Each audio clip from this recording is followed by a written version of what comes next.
Okay, so these are the dry room tones.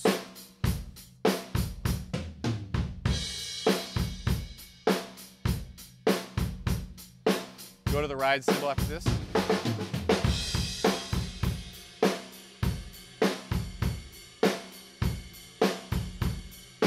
One, two, three, four. So that's the dry room tone.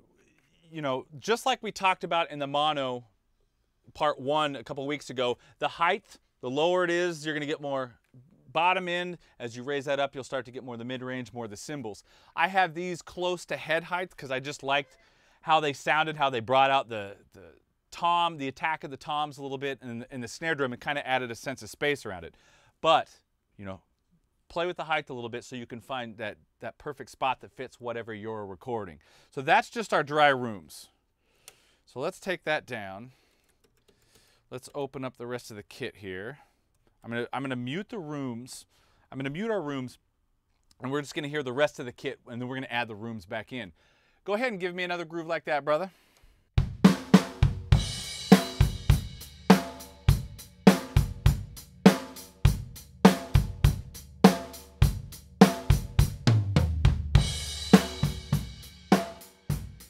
So there's our overheads. Add the kicks in. Snare. Bring the toms. Finally the hi-hat. Okay.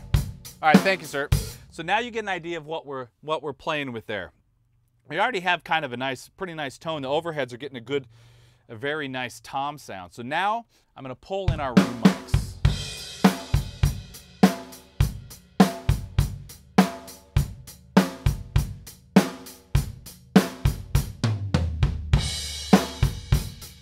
Pretty good sense of space. All to get obnoxious here.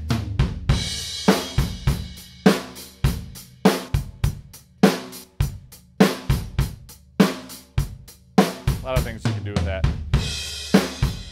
Let me pull back to a more, give me a tom groove after this.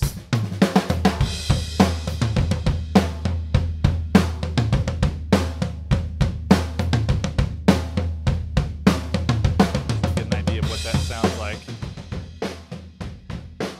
Rooms only.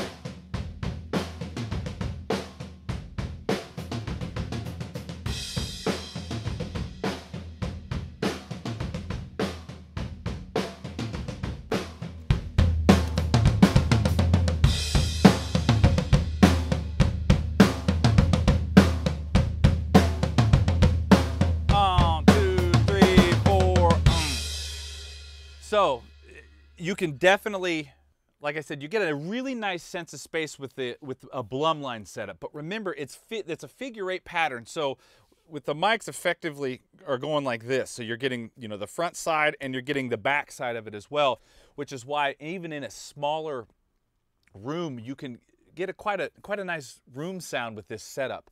Even if you have cardioid mics, think of it like overheads. If you're doing XY, you could do your room mics that way, even with a pair of cardioids. But to get the same amount of space, you'd have to have about 3 times the distance or 2 times the distance of an Omni or even a figure 8, just because your cardioid pattern is going to be much more limited in what it sees. But that doesn't mean it's a bad thing. If you don't have a pair of figure 8 mics or a pair of multi-pattern mics in your studio, pick whatever you have, even if it's cardioid, stick them right on top of each other. Think of it like XY, so you're kind of looking at it like that. And then just move it towards the kit and away from the kit and see if you find a nice place that you get that room tone in there.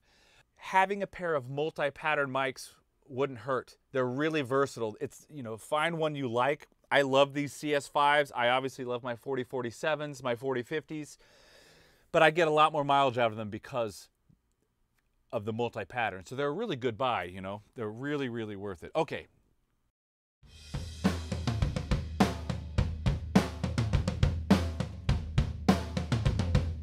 One, two, three.